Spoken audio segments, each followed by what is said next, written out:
昔の人はなぜ種を買わなかったのか。自家採取という知恵。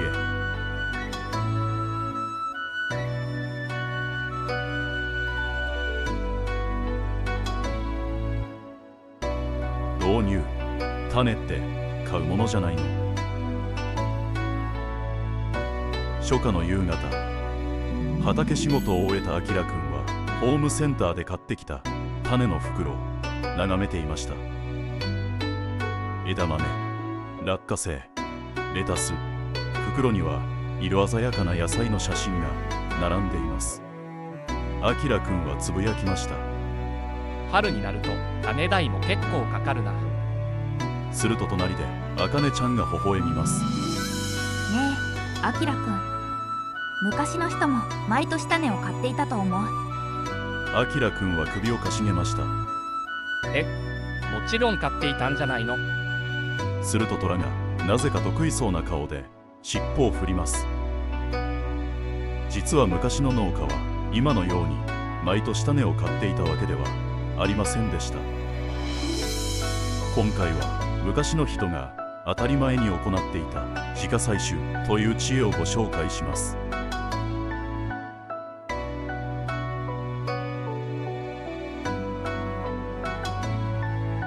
第一章。種は買うものではなく残すものだった。昔の農家にとって種はお店で買うものではありませんでした。畑で育った作物から翌年のための種を取る、それが当たり前だったのです。大根、枝豆、ナス、きゅうり、ごぼう、さまざまな野菜から種を取り、翌年またまく、そしてまた種を取る。この繰り返しによって何世代にもわたって命が受け継がれてきました。あきらくんは驚きます。じゃあ毎年種を買わなくてもよかったんだね。あかねちゃんはうなずきます。昔の農家は畑の中で種も作っていたんだよ。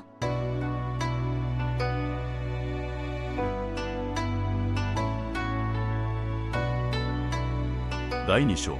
なぜ種を取っていたのか。昔の人が種を取った理由。まず一つはお金がかからないことです。当然ですが、自分で取った種なら無料です。でも理由はそれだけではありません。何年も同じ土地で種を取り続けると、その土地に合った種が育っていきます。暑さに強い、寒さに強い、乾燥に強い、地域ごとの個性が生まれるのです。昔の人は言葉では説明できなくても経験としてそのことを知っていました。あかねちゃんは言います。畑が種を育てて、種が畑に応えていたのかもしれないね。あきらくんは感心したようにうなずきました。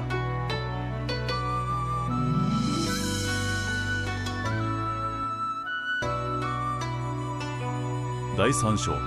種は家族の未来だった。昔の農家にとって種は単なる農作物ではありません。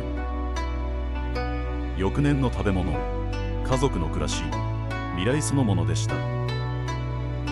だから種は大切に保管されました。湿気を避ける、虫から守る、ネズミに食べられないようにする。種を失うことは翌年の収穫を失うことにつながるからです。今でいう通帳や貯金に近い存在だったのかもしれません。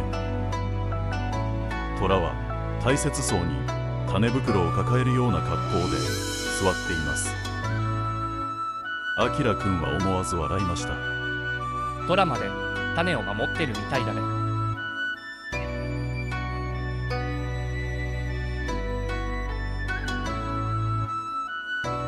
第4章。なぜ今は種を買うようになったのか。時代が変わるにつれて農業も大きく変化していきました。野菜の品種改良が進み、収穫量が多く形が揃い、育てやすい品種が増えていきます。そして種を専門に作る会社も増えました。農家は種を買い、野菜を育てる、それが当たり前になっていったのです。もちろんそれによって農業は効率化しました。たくさん収穫できるようにもなりました。あきらくんは言います。それならいいことじゃないの。あかねちゃんはうなずきました。もちろんいい面もたくさんあるよ。でもその一方で昔から地域ごとに受け継がれてきた種は少しずつ姿を消していったんだ。昔の農家が守ってきた種、地域の気候に適応した種、その多くは今では見ることが少なくなっています。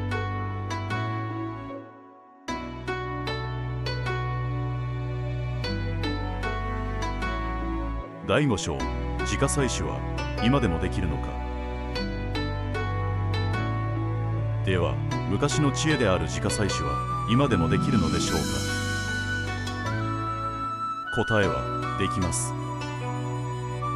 例えば枝豆、落花生、レタス、大根、固定種と呼ばれる品種の多くは家庭菜園でも種取りが可能です。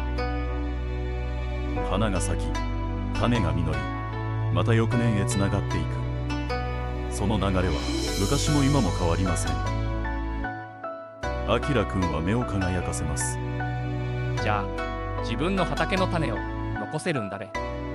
あかねちゃんは微笑みます。昔の人が当たり前にやっていたことは今でもできるんだよ。虎は落花生の殻を前にしてなぜか得意そうな顔をしています。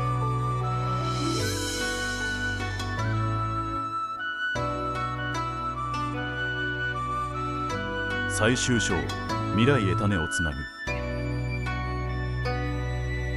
夕暮れ、畑の野菜たちが風に揺れています。その先には花を咲かせたレタス、種をつけ始めた野菜たち。あきらくんは静かに言いました。種ってただの種じゃなかったんだね。あかねちゃんは空を見上げながら答えます。昔の人は野菜を育てていたんじゃなくて未来を育てていたのかもしれないね。種を取る、種を残す、種を受け継ぐ。それは何百年も続いてきた命のリレーです。便利な時代になった今でもその知恵は失われていません。小さな種の中には次の季節が眠っています。そして次の世代への希望も。虎は大きく伸びをして畑の土の上にゴロンと寝転びました。その足元には来年へつながる小さな種がありました。昔の暮らしには未来を生きるヒントがまだたくさん残っているのかもしれません。